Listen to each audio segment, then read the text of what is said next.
All right. Can you hear us now?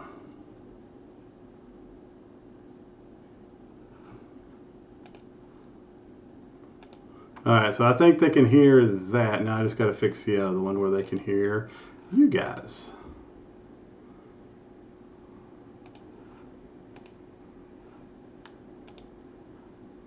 Yeah, there is that. I'm telling you guys, this is hilarity. All right, now it should be good. So, um, Chris, Maybe we're gonna yeah. pretend like that didn't happen and that we we Okay. we had sound because you guys should be able to hear us now. How are things going with you, Chris? Excellent, excellent, my friend. Glad to be with everyone, and I am ready to talk about some cool motorcycle stuff. All right. So, like I said at the beginning, which apparently half the people did not hear on the YouTube stream, expect technical difficulties. It was foreshadowing of the worst kind. Larry, how you doing, man? I'm hanging in there. I'm still crashing at home, but staying active and um, looking at motorcycle stuff. So that's what we're doing these days. Awesome, awesome. Tom, so for those of you who don't know, he has invested in his setup, and I'm hoping got a green screen or a blue screen hooked up behind him. Otherwise, that is a awfully large picture of your motorcycle that you have behind It's you. I can't not riding these days, so I just put a mural on the my wall in my office. Nice, So nice. just and I'll put a challenge out to here on the call or anybody that's on the live stream as far as okay, what is that picture of? Where is my bike in that picture? Here, I'll move off to the side a bit so you can see a little better. So But the if you can Skyway, figure that out, no, no, close. close. In the mountains. So it's in the mountains. Yeah. So Good, I'm good gonna have to impression. go with the tail. Yes, but where? Well, Turn I guess 40. you had to spin on the like, do tail. you want the You exact had to like know that. kilometer number or something? Well, Wait, let me no, you get out have to Google know that Maps. spot. Well, I do not know that spot. I'm sure there are several people who watch the live stream that That's why I will. But said the guys that are on the live stream, if you've done the tail enough, you should know that spot. I don't know what Chris. You think you can see it better It's from it's down there? by it's by term by turn J5, I think is what it says on the rock there. all right, so as you can hear, we've got some latency, some issues, as is every single video conferencing situation that's going on these days. So just bear with us. We're planning on having a good show. It's good to be back with you guys. Any riding happening with any of you on their bikes? Not I, unfortunately. I'm riding my bicycles daily, but um, I'm not taking my bike out these days. Actually, around here, I just heard that the local police are and the highway patrol are checking on vehicles and motorcyclists and asking where they're going and what they're going for. So the idea here is only doing necessary journeys, whether by car or motorcycle. Well, I hate to hear that. I mean, everybody knows the reasons. Still hate to hear it. Because I know it's no fun for you. What about you, Mm. Chris? You been out riding? A little bit here and there. Actually, Gene and I got out yesterday. We had a nice leisurely ride for a couple hours. It was really cool. Been kind of just been sensible about it. Not riding as much as I would like to, but yeah, been getting out about at least once a week, I'd say, which honestly has just been good for my mental health. I'm fortunate. I'm still employed. Have an income, but working from home. Well, right? Yeah. It can wear on you a little bit. And even though you go outside, you get some fresh air, you walk around the block. It's not the same as getting some miles under you and whatnot. So it's been nice. And Mr. Tom, who I'm expecting his audio to drop out like crazy right now. Yeah, hopefully it'll stay in there. But no riding.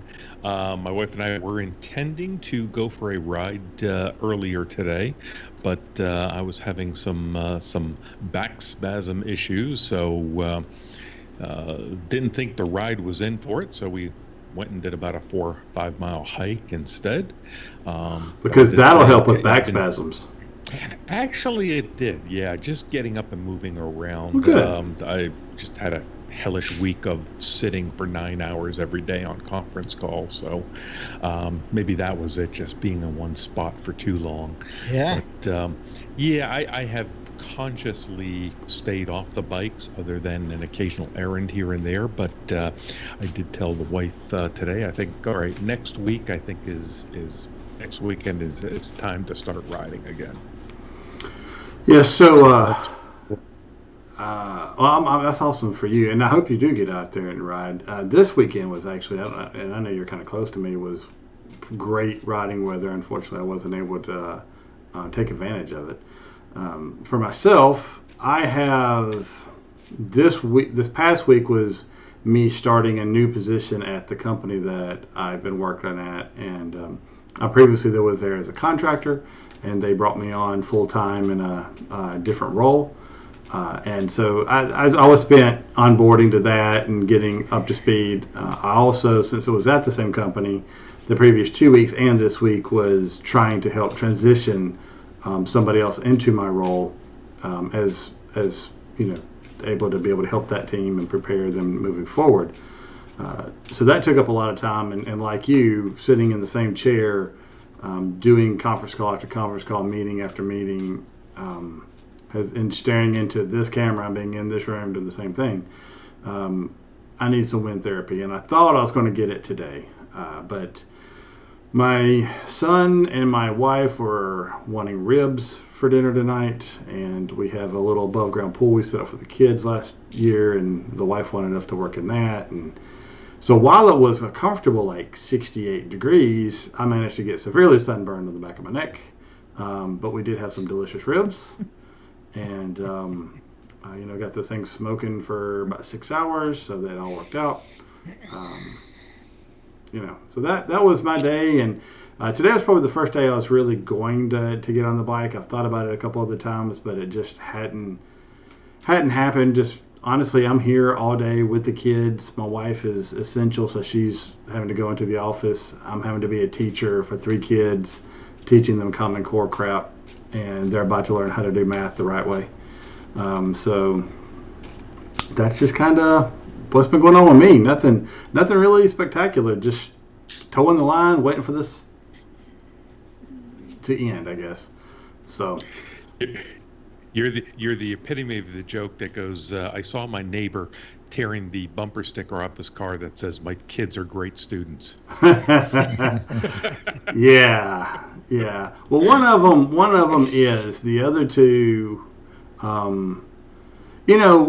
we.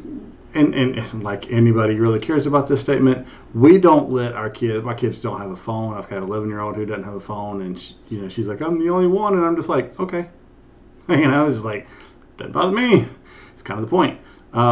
We kind of shelter them a lot from technology, emails and things like that. They don't have Facebook. They don't have these kind of platforms. So this is new to them in a lot of sense. It's messaging and everything, and so they're having to learn, how to email, how to do all this, and get their work done. And I honestly don't know if they could have picked a more complicated way to do this in our school system, but they're trying, and that's what's important. And it's not like they had a ton of time to prepare. Anyway, let's move on from the woes of parenthood onto some motorcycle stories. What you say, guys? Sounds good to me. Absolutely. All right. So I believe you guys were planning on talking about something similar to this story last week, but didn't get around to it. Let's see. Who is this? Visor Down has done a comparison between the Zero, I can't ever say this word, the Energica, and Harley Davidson Livewire. So the Livewire, the Energica Eva, and the Zero SRF. And the Zero S, right? Yeah, they Both did zeros? Okay. they rounded out just to take an older cheap Zero, if you will, a cheap one, and just round it out to see how it compared. All right. So what was the conclusion here? What happened? So it was just a short YouTube video. So this is just a 10-minute YouTube video that they did as far as a comparison. And Larry and I talked about this last week, where I think, was it Motorcyclist did a comparison of Zero and Harley Davidson, the SRF and the Livewire, and surprisingly, the Livewire came out as the preferable, barring price, but the preferable machine. This one was kind of okay. A mixed match of that. They pointed those out. They didn't really go for the best one on there, but obviously Energica was shown very well. But one of the surprises was that just dollar to fun ratio, the older Zero was a very capable bike as well for what it did. Yeah. So all very neat. Yeah, I mean, it's still expensive bikes. What they came away with at the ending statement was that, I'll leave this to you guys in comment, it was that, okay, electric motorcycles are still not cost effective. These are all very expensive bikes for what you get and what they do and their range. So you have to really want to have an electric bike to buy one of these. And they surmise that really the technology is still 10 years away from mainstream. Thoughts? Yeah, well, that's what they did say at the end. I think it was also interesting to me, and this was true of the other review that I saw about the comparison of the Livewire and the Zero SRF, was that actually in both evaluations, the Livewire sort of took the honors as the most fun to ride and the bike that most closely approximated, a regular street fighter in terms of handling, braking, and acceleration and so on. Even though some of the other bikes, like the Energica, definitely outdid it in terms of horsepower and acceleration. But overall, in both evaluations, the Livewire was considered to be the most fun to ride. So, that is something, sort of a kudo to Harley, although it was also by far the most expensive bike to ride, coming in at almost $30,000, which, as they said, you really have to want an electric bike to buy one of these things. But I think that the bottom line that I took away from this is that these bikes do provide a fun ride, great acceleration, reasonably good handling, good braking. There is still a problem in terms of overall distance. They found that most of these bikes could barely manage 100 miles. Really, barely manage 100 miles with fairly spirited riding, but they would advertise 160, 180 mile range, and they found this for the most part not to be true. That was my takeaway as well, was that what was the real, what were these things like real world? And they did that. They ran the same type of course or trip on each one of them. And they pointed out that how some of the manufacturers calculated their distance was not really in the norms of real world. And they said Harley was pretty much dead on as to, okay, they say the Livewire will get about 100 miles out of a full tank, and sure enough, it got about 100 miles out of it. The Energica and the Zero were considerably less than what they had advertised, but real world, 80 to 100 was what they got out of each of them. Wow. Yeah, surprising really, because you'd think you'd get a little bit better, um, a little bit better, I guess, proximity to what you're actually advertising there. I mean, even with miles per gallon in your cars and stuff like that, they try to get that closer to accurate, because I know one of the government was getting pretty pissed at them. So Yeah, They did point out in the well, didn't they point out, Larry? And I don't recall as far as how Zero calculates their mileage, and it was not considered in a standard, or perhaps at least in Europe, and they did a recalculation using whatever standard that Harley uses, and the numbers, yeah, were down in the 80 to 100 range, yeah, and that's what they saw. right. They mentioned that they were using a different kind of evaluation standard, and when if you converted it to the more recognized one, then just about all these bikes ended up topping out in the 100-mile range, in the approximately 100-mile range. So that does need work. The recharging times on the bikes was different, because they do use different types of and standards for their charging, especially the fast charging. So do we have the numbers for the charging? I don't know if you recall it, Tom. They were different for each bike, and for each type of charging. I think that in general, my recollection was that fast charging, to top it off, would be somewhere around a couple of hours. No, on the Harley, if you did the L3, the fast charger, that was 20 minutes to top off. Was it 20 minutes? Yeah. But the fast chargers are far and few between. Right. And there's only, the only Harley dealers that have one of those in are those that are dealing with the live wire, not many of them. The L2 chargers are very prevalent, and those were, about 2 hours to fully charge. That's right, and the problem with the Harley is that if you don't have the fast charge available, which, as you say, is not very widely available, then you're stuck with the slow charging rate, which is like 8 hours to get a full charge. So one of the things I think that's going to happen is adopting a standard for the charging, and for the chargers for all of these electric bikes. I don't think it's going to work to have Tower of Babel kind of standards, and hope to get electric bikes popularized. Well, I agree with you on that. Go ahead, Tom. Well, I was going to say, they did mention, like on the Energica, that on one of their trips that was just about 100 miles, they knew that they weren't going to make it. And so they had to pull off. Just did an L2 charge on the Energica for about 30 minutes.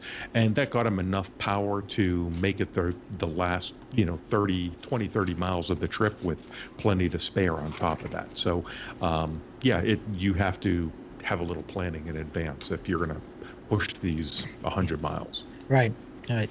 And of course, it's different if you're riding them very conservatively, then you can eke out more mileage. But if you're doing kind of a normal kind of ride, and particularly if you're doing any amount of highway riding at higher speeds, then your mileage is going to drop.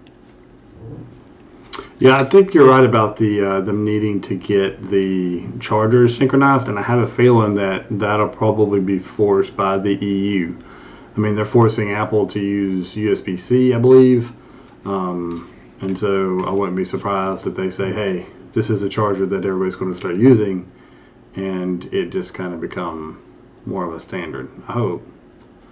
So as long as it's the fastest, best option, I'm okay. Yeah, I mean, outside of Larry's area, there is still not the infrastructure, I think, for these. Kevin, you're probably similar to mine as far as if I go up in the mountains, it's 50, 60 miles to get to the mountains. So that's 120 miles there and back, plus playing up there for 100 or so miles. So that's my day's ride. Yeah. I mean, I'm seeing more and more charging stations. But this one's a Tesla. This one's a Ford. This one's a private one that just a company has. And I know two sets of them are behind security gates. Like these are for employees that work here, not for the everyday traveler. And I've had some people tell me that they show up on a map that says, "Hey, there's chargers over here," but you can't get to them even if you wanted to. You can't touch them. Yeah. You can. You may not be able to. You might be separated from your car by the time they, it gets done, breaking through the barricade there. But all right. So the takeaway is you got to want to spend 20, 30 grand to have an electric bike, just to say you got an electric bike or to enjoy that. But real world, at least this comparison said they're not there yet. Chris, did you have anything to add? We'll give Chris a second here just to make sure. What's that? Did you have anything to add? Well, no, I was curious. Two things. One, did they include list prices for the 3 bikes? Yeah, they did. Yeah. Okay. Yeah. Just out of curiosity, what's the Energica? 23-ish. Yeah. Okay. Around 23-ish. So it's a ways from the live wire, but same kind of altitude. Right. Yeah. What's the 19 to 22, depending on which pack you get in it. Energica about 23, and then Harley 30. The 30. Okay, and the least performance oriented Zero, the S, was about 14 to 15. So that, but they were pointing out that sort of what we're also talking about, that you can get a Kawasaki Turbo. Oh, like the H2. Yeah. H2 for less. You can get a BMW GS 1250. Right. Well, they were saying, as far as if you wanted that type of naked bike performance, the Yamaha N10 for what, $1299 or $12,900, so $13,000, and have better components, better performance. Right, but this is about electric. Like you were saying, Tom. It's like you have to want an electric, and then I don't know. I guess people are buying them, right? People are buying the live wire and whatnot. So, I guess there's people, and I guess it'd be interesting. Have you guys come across any kind of demographic statistics on like who's buying electric motorcycles? I guess generally they're an additional motorcycle, probably being purchased by people that have lots of disposable income. Yeah. Someone who can afford a $30,000 toy. Yeah. These bikes are oriented more towards performance and sport and stuff. These are not commute. Bikes that people would buy in order to commute. Although you could use them that way. I gotta admit, if I had a charging thing, and actually I don't even need one. If I had a full charge when I left in the morning, I could get to work and back and have plenty of energy to spare from where I'm living now and where I work now. Something like these would be an okay commute bike, as long as I put a backpack on with what I need to take to work, if I even need to take anything to work. And I'm good. And I got enough to go out and get lunch and come back and then get home with a little bit of cushion. If the 100 miles is the standard there, a little bit of cushion to spare. Yeah. Well, that's a good point. And go ahead. I was going to say, I hope one's in my future. I do have from when I owned the electric cars, I still have my level 2 charger at home for faster charging. So I hope that'll come in use again someday.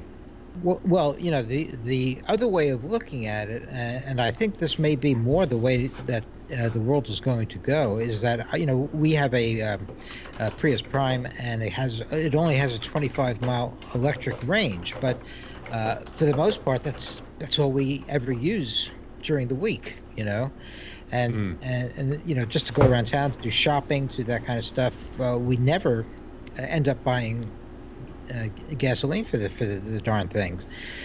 So I can see, in terms of the world picture and in terms of a commute picture, again, electric bikes and scooters, they don't have to have a 200-mile range if you're going to use them primarily as a commuter, as an urban commuter, And I think that's the way things are going to go in the near Right. future. So I will say, yeah, Larry, when we had our first electric car, this is 2014, it had a 80-mile range, maybe Mhm. 85 in eco mode, and that was our weekend vehicle. Never did we, I think once we were concerned about mileage, but we could go anywhere we wanted to, running errands, to work back around the city without any concern over the mileage. All right, so let's start shifting on to a different topic. Before we do that, let's take a minute, thank our Throttled crew members: Robert, Autumn, Jared, John, Rodney, Dick, Don, Alex, David, Ralph, Stephen, Lloyd, Michael, Dan, TC, Jorge, Randy, Sean, James, Tyler, Paul, Jeff, and Chuck. Thank you all so much for sticking with the show, supporting the show. We really appreciate it. What you guys do to help us out is tremendous, and we are very humble and grateful. If you're interested in joining the Throttle crew, if you would get some value out of it and like to show your appreciation or give back to the show to help improve the show, go to our website, throttledpodcast.com. Scroll to the bottom, you can click on the Patreon logo. Click on that logo and it'll get you signed up and you will join the Throttle crew. And I know the guys in the crew, while I haven't been able to participate too much, are keeping up with each other and chatting it up in the Slack channel from now, time and again, making sure everybody's still breathing and got a pulse. So I've enjoyed watching some of that going on as well. Rodney with his, not Rodney, Paul, I think, is doing a couple of things in there. Interesting mods and stuff that he's been working on and off again. All right, let's shift back. We hit all the buttons here and talk about. I really don't want to talk about these people because I don't like the bikes. MV Augusta. Oh, come on. Okay, it's not that I don't like the bikes. I just hate their logo, and the logo's on the bike, so therefore I hate the bike. And that's a harsh word. They actually have some. That is harsh. Some beautiful bikes, as long as you can pull off the logo. So they apparently are preparing to resume motorcycle production, and they stopped back on March 26th, and that they are trying to meet the standards of what the company is calling a new safety culture. And this includes temperature checks. For personnel and visitors entering the premises, face masks, gloves, some kind of hand sanitizer or sanitizing gel, other regulations, with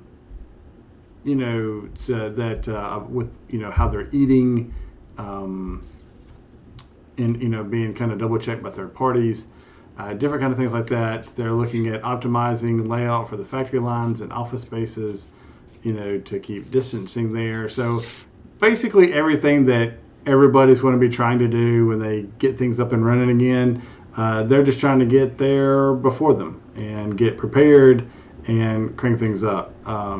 They're putting forth an aggressive stance.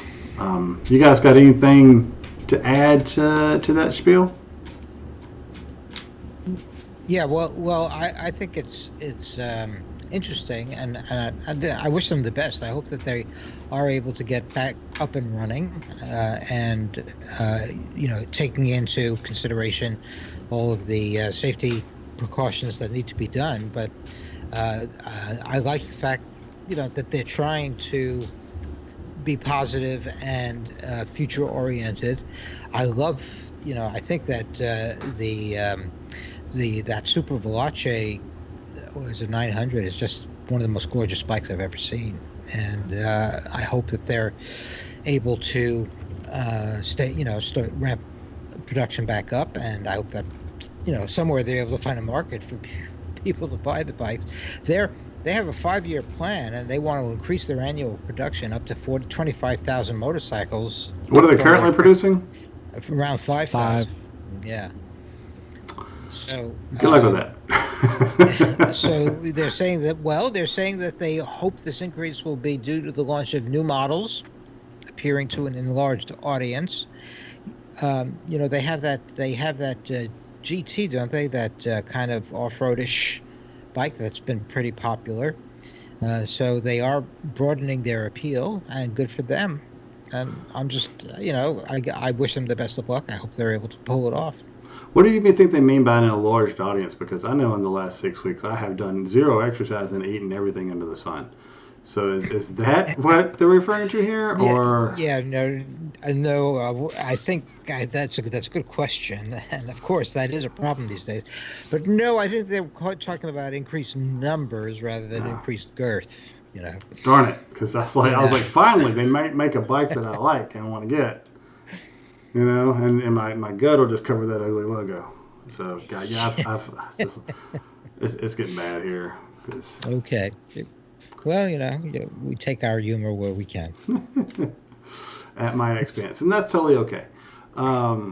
It's kind of interesting. Sorry, just looking at the photos here. And one, I agree with you, Larry. It's a beautiful bike, with the exception, I'm not crazy about the fairing, like the nose of it, the front end, the way they've got the headlight set up. I like. To me, it's just, I don't know, it's just too much. I don't know, 50s science fiction throwback or something. But what's interesting is the top photo, and I believe these are both the same model bike, shows twin exhaust, right? I'm assuming this is a triple because the photo lower down is a triple exhaust. I think they're different bikes. Are they different? Yeah. Oh, maybe. Well, yeah. No, Super Veloce. No, they're both Super Veloces. Yeah, I know, but there is a different... Like different features or something? Well, there's a different logo on the bottom one, but that's a good question because you're right. Yeah, I didn't see anything on the top one looks like it might be a track version, maybe, and the bottom one may be a street version. Could be. But still, it's kind of weird if it is a triple engine to have a dual exhaust, unless there's, I don't know. I mean, a 2-to-1. 2-to-1. Unless there's two on the other side. Yeah, 2-to-1, but 3-to-2 is, I've never seen that before. This is when somebody in the live stream starts schooling us on all the times that's happened in history. Come to think of it, they may have one exhaust on the other side. They could, yeah. Yeah. Rodney said. And I do think that lower one is a special limit. I won't say special, a different incarnation of it than what's above, because obviously the badging is different. There's something else that I saw that was different. The colors are different, but it's similar. Anyway. Yeah. Right. Close enough. All right. Tom, you got anything to finish this off here? Only I finally took a look at their logo, and it's okay, but they borrowed heavily from the folks at Marvel Comics.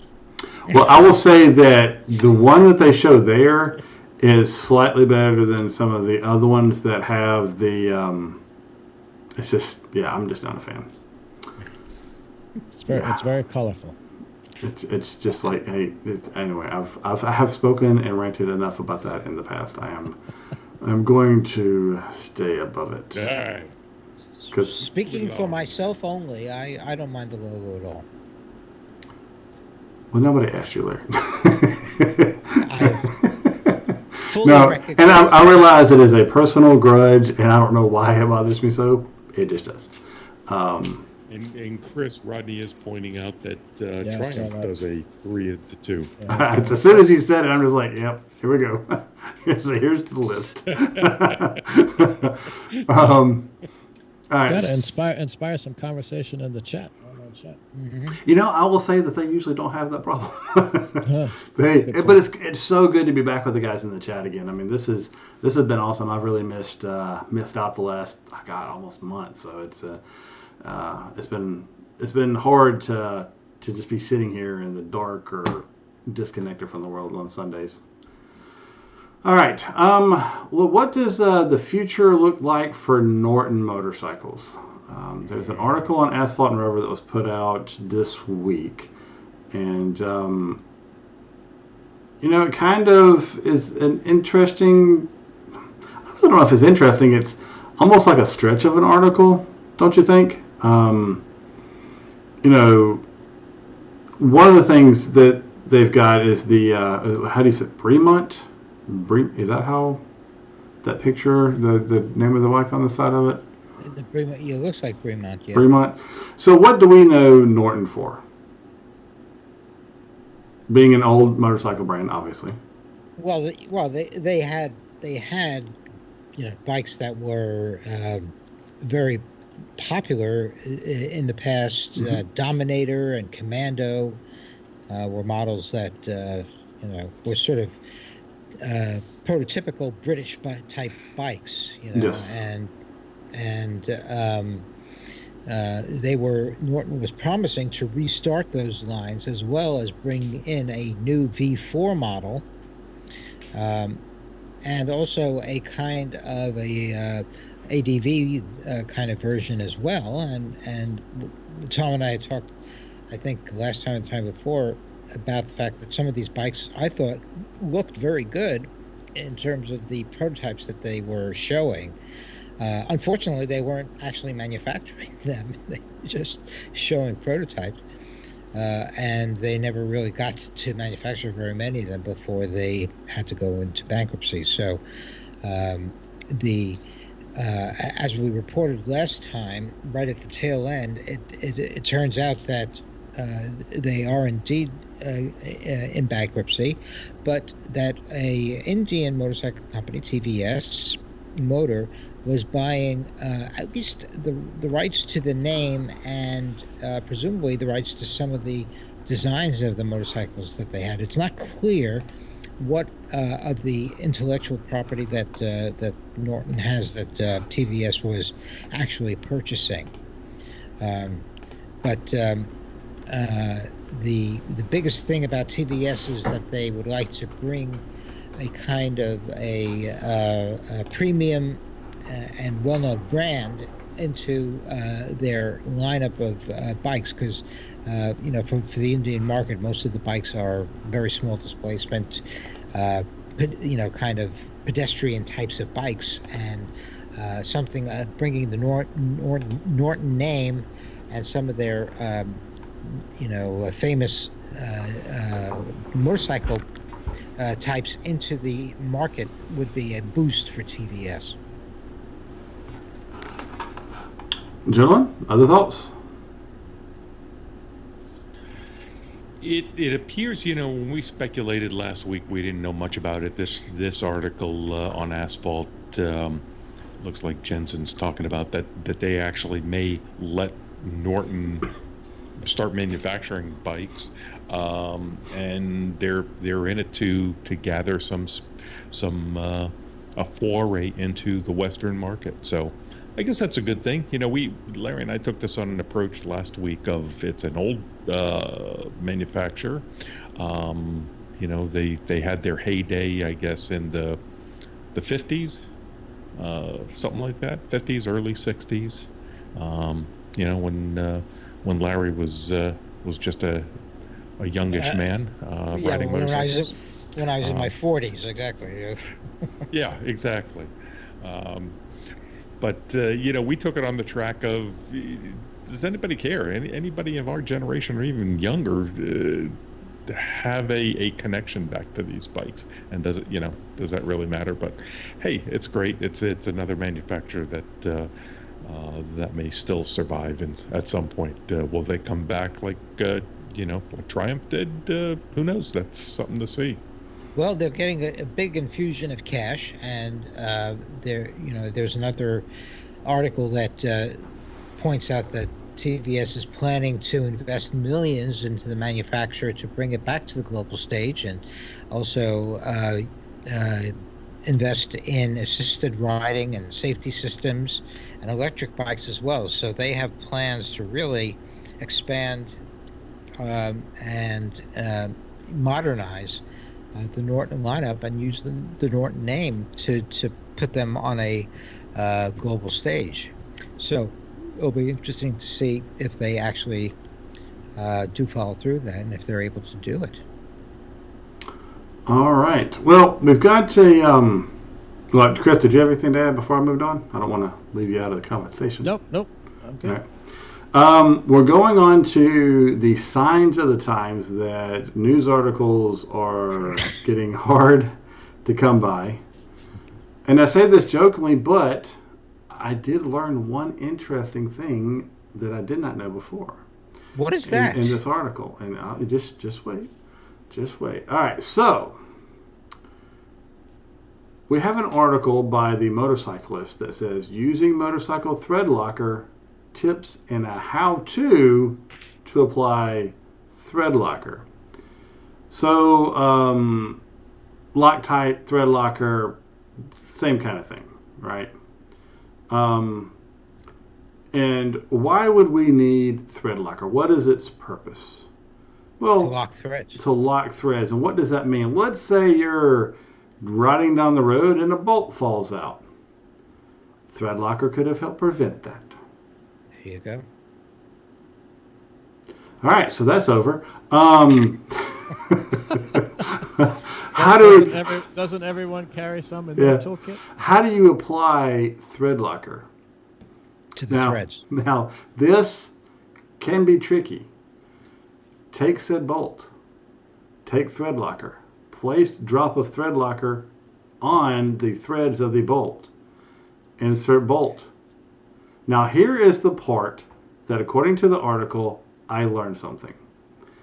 Apparently, thread locker acts as a lubricant, and it is recommended that you reduce torque by 20% if you're torquing versus what the instructions or manual says. I did not know that. Of course, I go off of the UGA system of torquing anyway, so it would have the same application there. Now, let's say that we're going to take it a step beyond the article, because that's pretty much what this article says, and I summed it up in like a paragraph. How do we unthread lock a bolt when we need to remove it? What are some steps we can do to take the bolt out? And this is where I'll turn it over to you guys to see what you guys think. Oh, well, you take a hammer. Uh-huh. And you just, tap the bolt gently at first and a little harder after that if it's still not loose until the bolt loosens up a little bit, and you can then unscrew it. Mm-hmm. Other thoughts? Easy peasy. Easy peasy. Other? What about applying heat to it? I have seen that suggested. I've seen, and I'm talking about like when you do thread locker, it's like a drop. I've seen people like drown the whole bolt and thread it in there. Yeah, good luck. Good luck on that one. Do that. I would. I just apply weight, of which I have excess, so it works for me. Gravity's a good thing. Well, I've seen. I saw somebody installing bars. I say bars like you guys know, not handlebars. Engine protection, engine crash guards, whatever you want to call them. And he had a bolt come out, and the bolt is an aluminum bolt.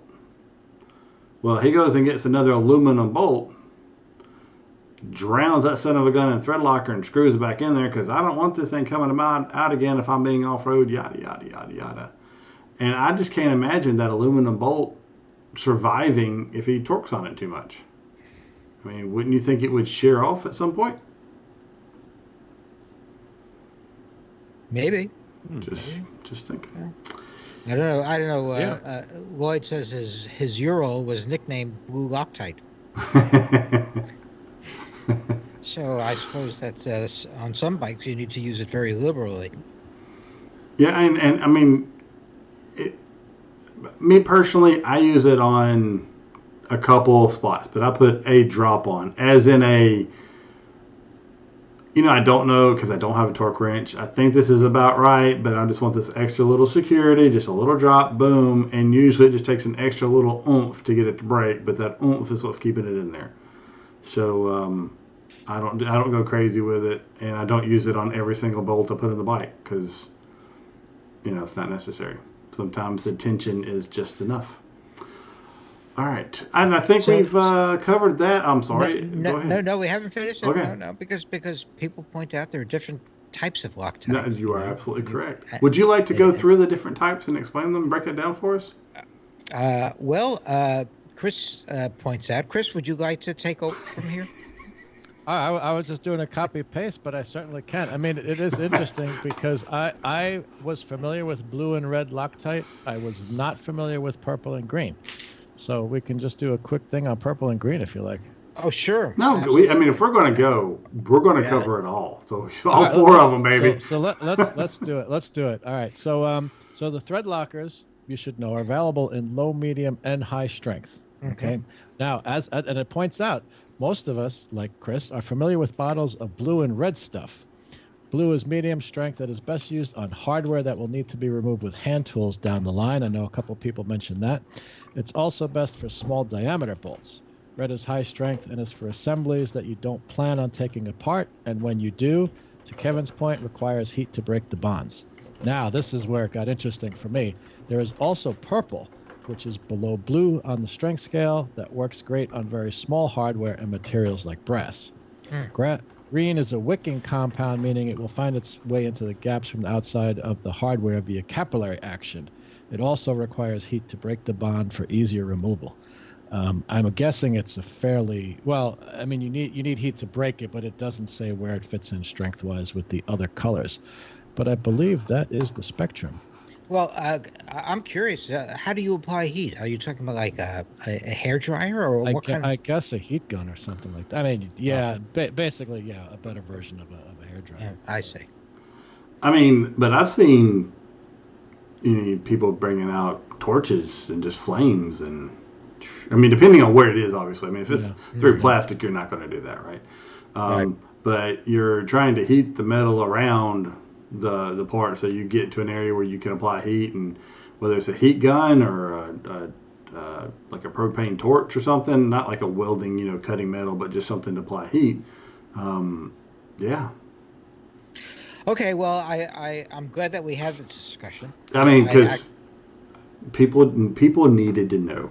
Yes, they needed to know. I had really initially kind of highlighted the article as a demonstration of how desperate people were to dig up anything mechanically related. And we covered it, so that tells you how desperate we were. We dove in depth into this. I don't know. I learned something. So I'm glad you guys found this one. Yeah, and as they're pointing out in the discussion thread as far as bringing a torch, and I love the idea of bringing a torch next to a gasoline-powered vehicle. I think that's a great idea. It is. It's perfectly normal. There's nothing wrong with it.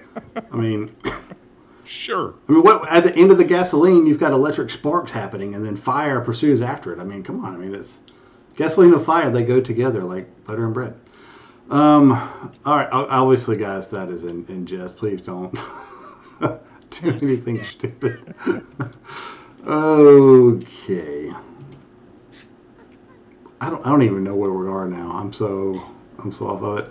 So let's we talked about that. Let's Well, I have a hair dryer. All right. So all right. Here we go. Last article before the paddock, and Larry found this one, and I will admit I haven't been able to get through it yet, but I think it's going to, from just looking at the article headlines of the items, it should be fun conversation or brief, whichever the one happens. These are 3 things to believe, even though they're not necessarily true.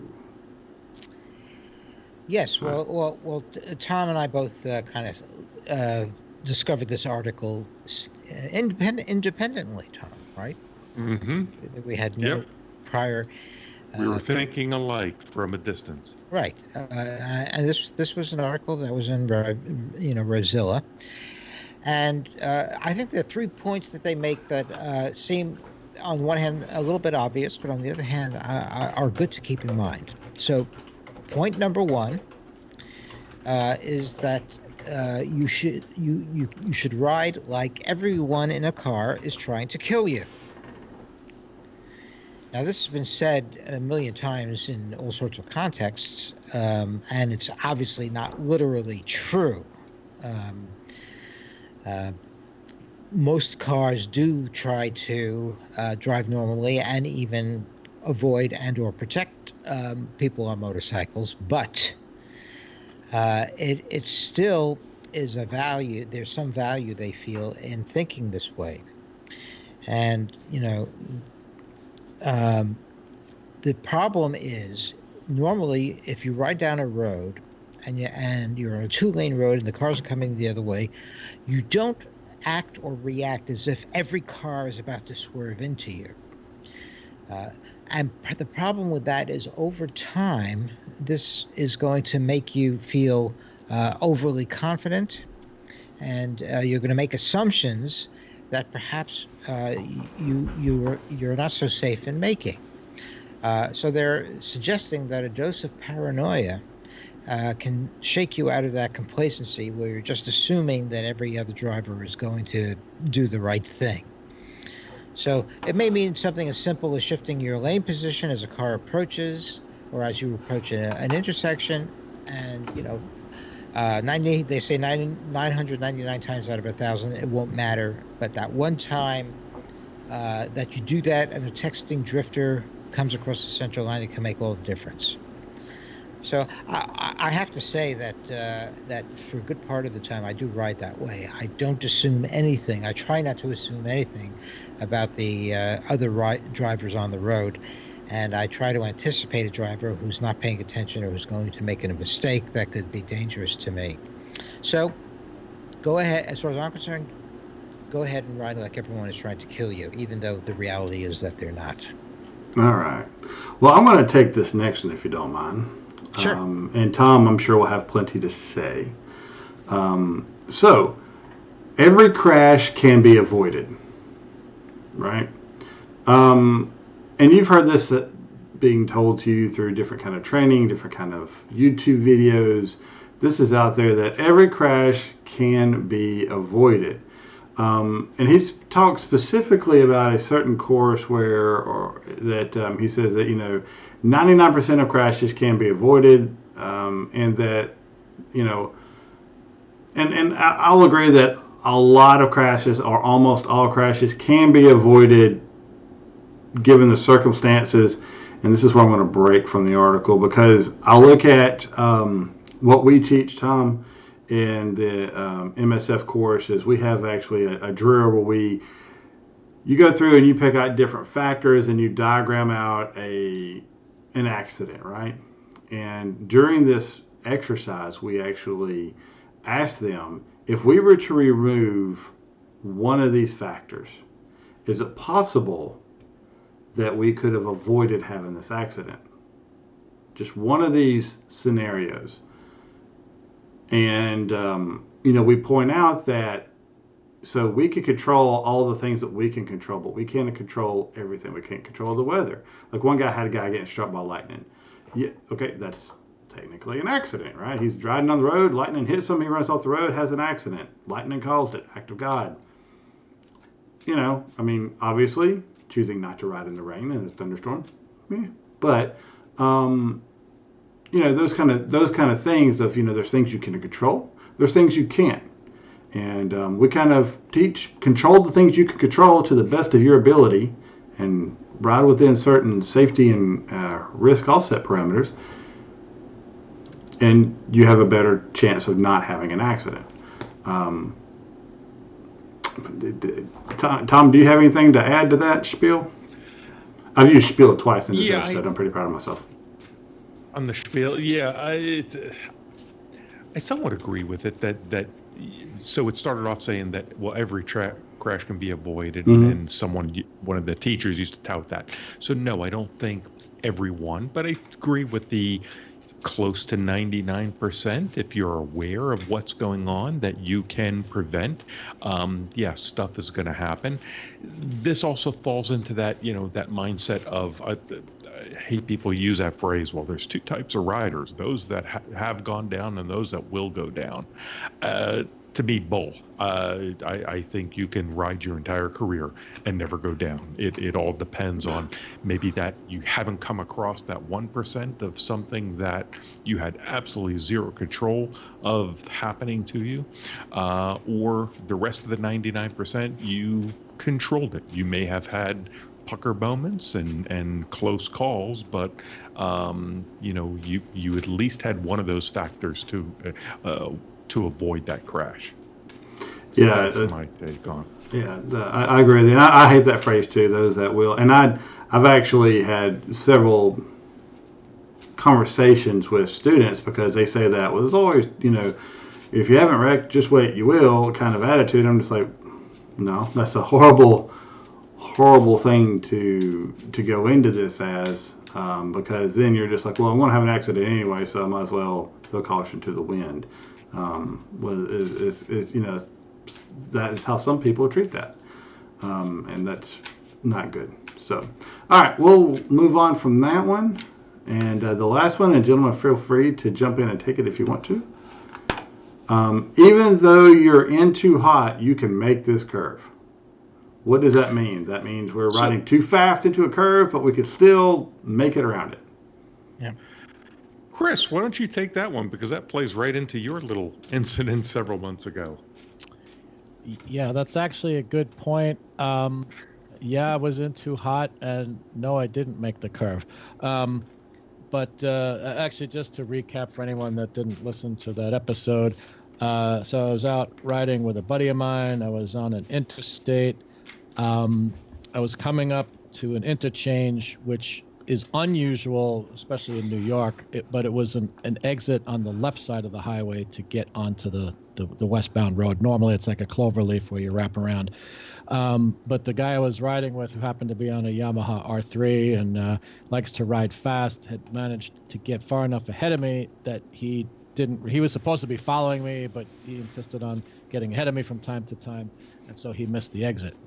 And so mistake number one was as I was approaching this exit, I was trying to kind of wave because I saw him look back at me. I was trying to wave to him, hey, this was the exit you should have taken, which just took enough of my attention off of what I was doing to not realize how quickly I was coming up on this left-hand turn, which basically was almost like a 90-degree turn. Like that's kind of how sharp it was. So there was a decent enough deceleration lane, but you would get off into this lane, slow down properly, and then make the turn. So whatever, like I said, a couple mistakes. I realized, well, it looked to me like I was not, if I tried to make the turn, I was going to dump the bike. I was going to low side. So right or wrong, I opted, I saw a bit of a curb, maybe a 6-inch curb, but not a squared off curb, the kind that you see, on the side of roadways, kind of, an angled curve. I was like, all right, if I hit this close to 90 degrees, I probably will go over it fine, which I did. Then, of course, I got onto grass because it was not like gravel or anything, like a nice runoff area. But there was enough distance between the curb and where the railing was. I'd say it was probably about 25 feet that I was able to turn the motorcycle before I hit that. I probably was about 10 feet away from it when I turned, and I was able to slow the motorcycle to a stop. Then I got off the bike, and after I was done shaking, actually, the funny thing was, after I stopped the bike, my immediate next concern was I probably have a puncture, because anyone who's familiar with roadways in the New York area knows that there's always all kinds of garbage and stuff, on either on the shoulder or off, on the grass, bottles, nails, whatever. Fortunately, it did not puncture a tire, so that was good. So after I got myself recomposed, I was able to just pick it off and continue on my way. I guess back to that pucker factor that Tom was talking about. Yeah, really. But now, and this is when Tom and I talked about this on the episode. I remember, I think you had asked me, it was like, well, could I have made that turn? Now, what I know now, and having more experience under my belt, maybe I would have attempted it. The problem is, and again, that's the thing, is it's like, these things happen seemingly so quick, and that's why you always want to be looking out as far ahead of yourself as you can and be riding at a reasonable speed to buy yourself more time. But it seemed to happen so quickly. In that instance, my calculation was, if I get this thing wrong and I'm sideways sliding into this curb, I'm going to flip over, kind of thing. So I don't know. That was my assessment. All right. Well, all's well that ended well with you, Chris. So. Well, I will say, and it was another lesson learned. I haven't had any close calls since. Knock on wood. I'll bet. I mean, This one kind of, when I read this, kind of sound real familiar. So we had one of the local Facebook groups that I belong to. I don't really ride with them, but they go play on Blood Mountain here in Georgia quite a bit. And one of the guys, had an accident this past week, and it was on a curve. And he said, he admitted he went in way too fast for his skill set. Panic, started hitting the brakes, locked up the rear, and then had to make a sudden decision of if he stayed on the rear, he was probably going to low side into a car coming the other way, or he could straighten the bike up, cross over the other lane ahead of the car, but then he was headed off the mountain. He chose the latter and went off the mountain. Now he's in the hospital with several injuries, but I thought of that as to, okay, there are several factors there, but if he hadn't panicked, could he have made the curve? I've been in that situation.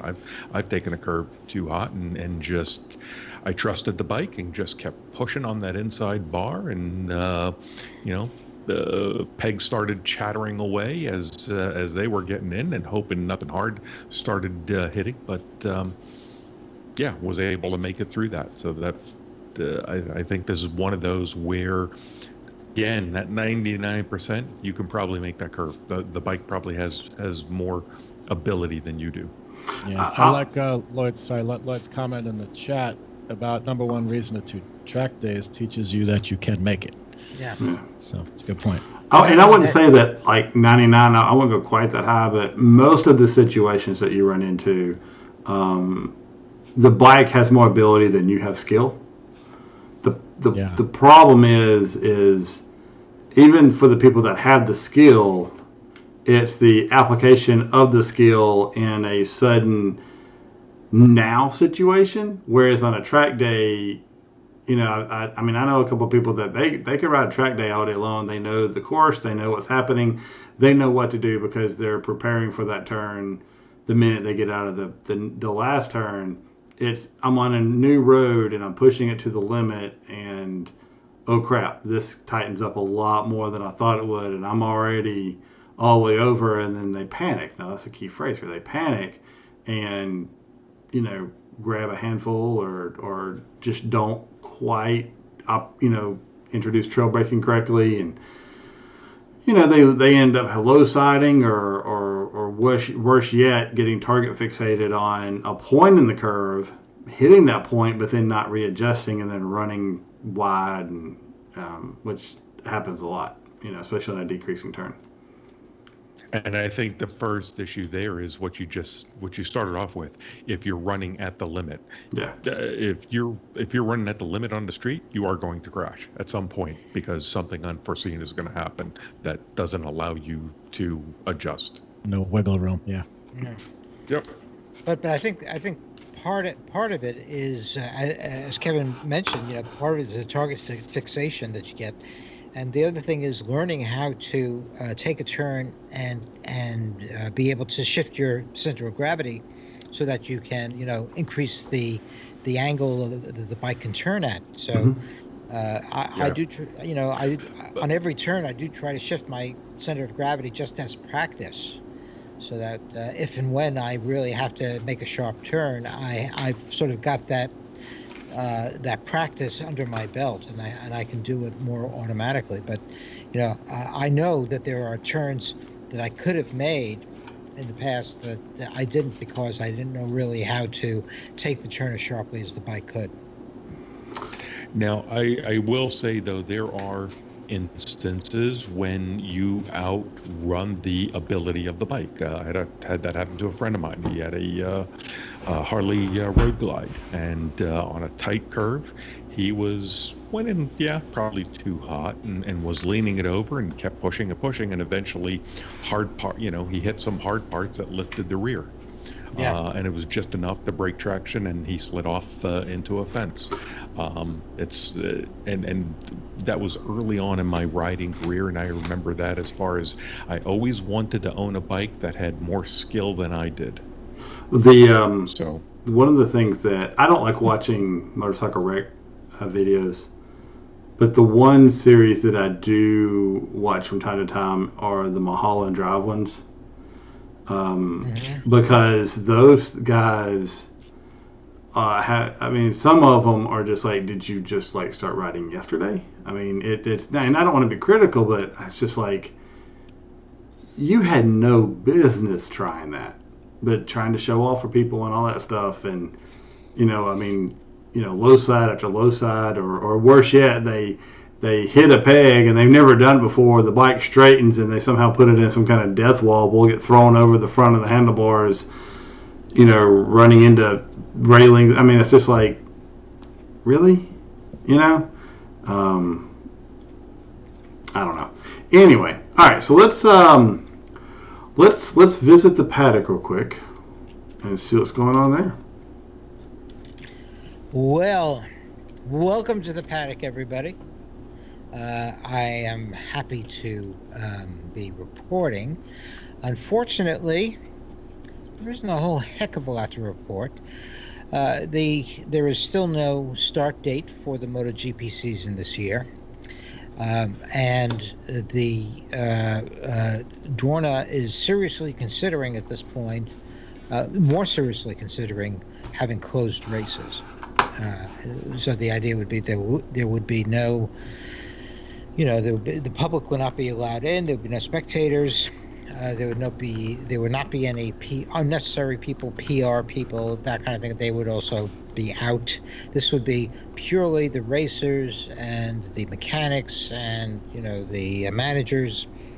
And so Dorna is asking the teams to make a list of the absolutely necessary people that they would have to have in order to be able to compete. And even so, this is a enormous project because it involves thousands of people that are spread out all over the globe. And so getting people who are able to move from their locations and to get entry into other countries and so on would be a formidable task. So, but they are seriously considering this because otherwise it may mean that they would have to sacrifice the season, and then they don't want to do that. And along those lines, so right now there is no starting date for MotoGP. The MotoGP in Finland was just canceled. That was in, I think, July. So it looks like if anything happens, it's not going to happen until August. And along those lines, Valentino Rossi announced that he is planning now to ride in the 2021 season.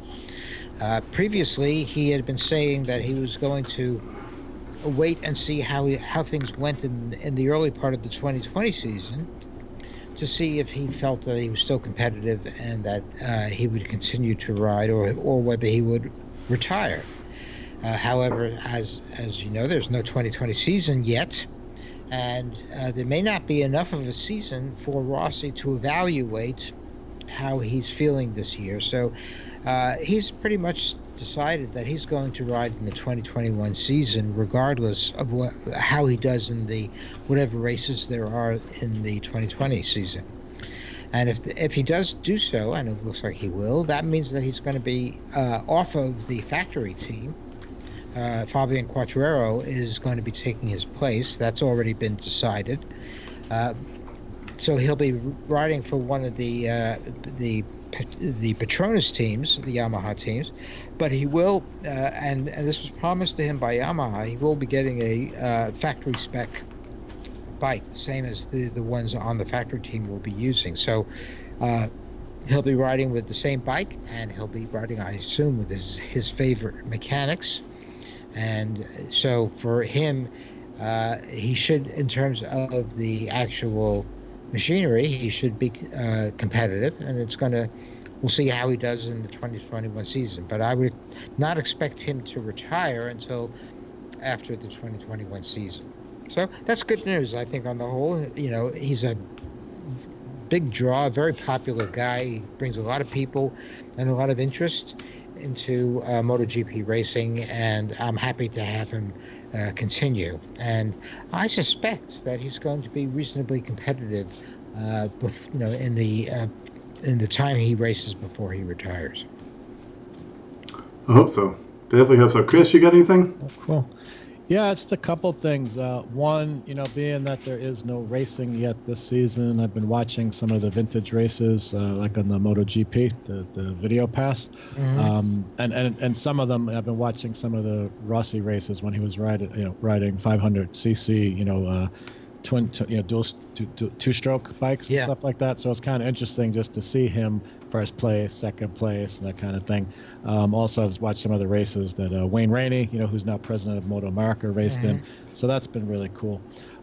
As far as Moto America, it's actually kind of interesting. So normally they have a 10-round season. Right now, just looking at the website, they've only got 9 listed. The next one that's scheduled, and we'll have to see if this comes to fruition or not, is the Superbikes race at Road America, which is May 29th to the 31st. And then announcement-wise, probably everyone knows that there was going to be a race at Circuit of the Americas.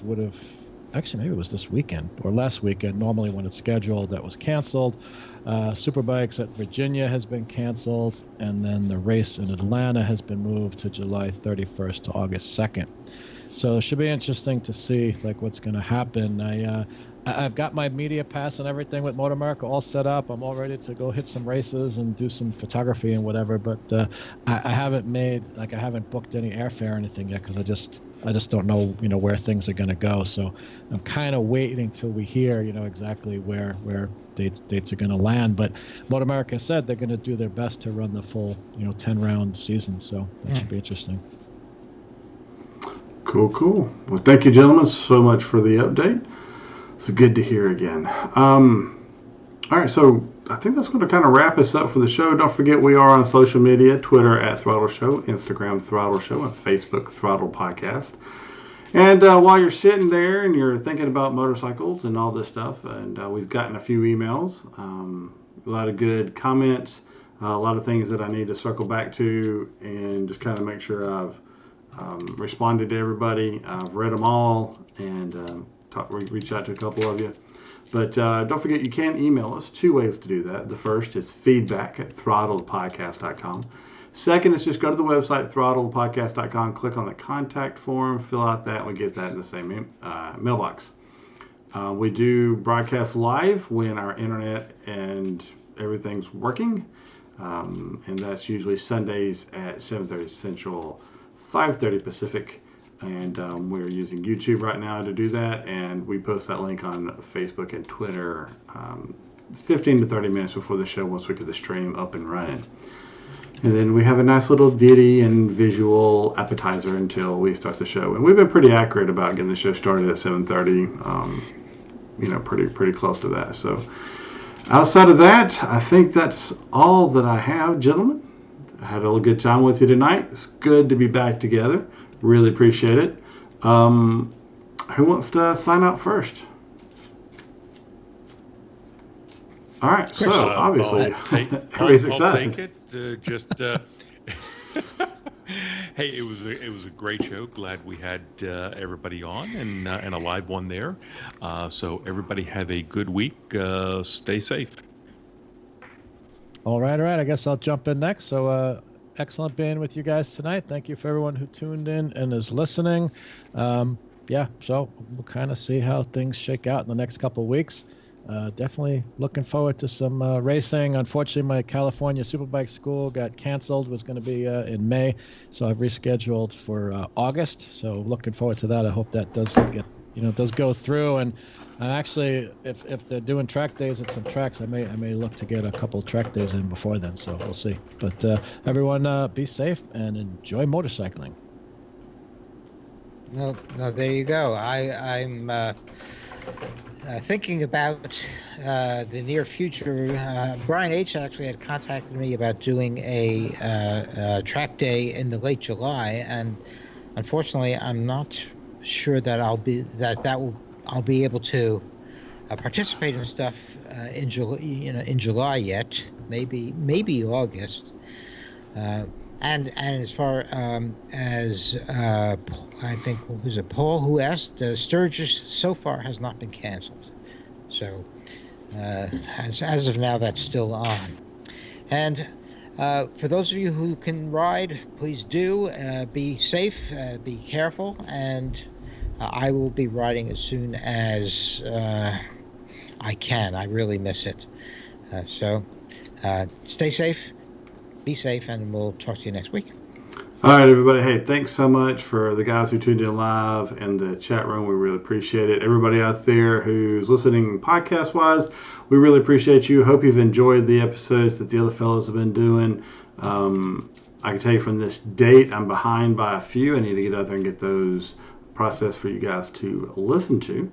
And we really appreciate all of our listeners, and thank you so much for hanging with us during these times and just having some fun with us tonight. Outside of that, if you're out there riding, make sure you ride safe, and we'll see you all next week. Bye. All right, well, that's going to do it for the show, everybody. Thanks so much to everybody that's on the live stream. We really appreciate you guys tuning in. Yeah. And, Great chat room. Great chat. You guys are always awesome, and even though we haven't been around for over a month, I guess, we really appreciate you guys showing up in force tonight. Really didn't expect to have everybody tune in tonight. Late notice. I meant to send something out earlier today, but I got a little gun shy after the last few weeks about what's going to be happening. And but for the most part, I think tonight went really well. And we'll talk to you all later. Y'all have a good one, and we'll see you all next week. Bye, guys.